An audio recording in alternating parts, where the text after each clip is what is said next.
Au cœur de Paris se dresse aujourd'hui l'un des monuments les plus célèbres de la planète, la Tour Eiffel.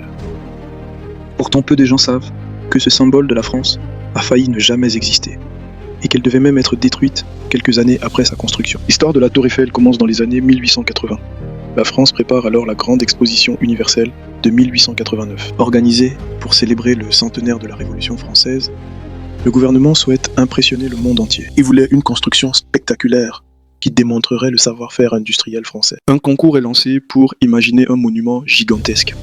Parmi les nombreux projets, celui de Gustave Eiffel retient l'attention. En réalité, l'idée initiale vient de deux ingénieurs de son entreprise, Maurice Koechlin et Émile Nouguier.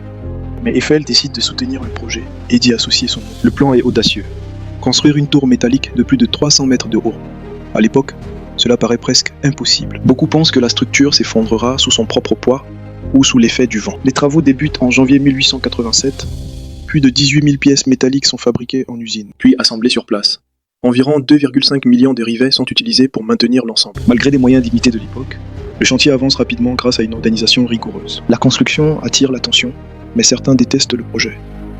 Un groupe d'artistes célèbres signe une pétition. Ils la décrivent comme une monstrueuse cheminée d'usine qui défigurerait Paris. Malgré ces critiques, la tour est achevée en mars 1889, après seulement 2 ans de travaux. Elle devient le plus haut monument construit par l'homme, record qu'elle conserve jusqu'en 1930. Pendant l'exposition, des millions de visiteurs montent au sommet grâce à des ascenseurs révolutionnaires. La vue sur Paris est alors totalement inédite pour l'époque. Pourtant, la tour Eiffel n'était pas destinée à durer. Le contrat prévoyait son démontage après 20 ans. C'est finalement la science qui la sauve.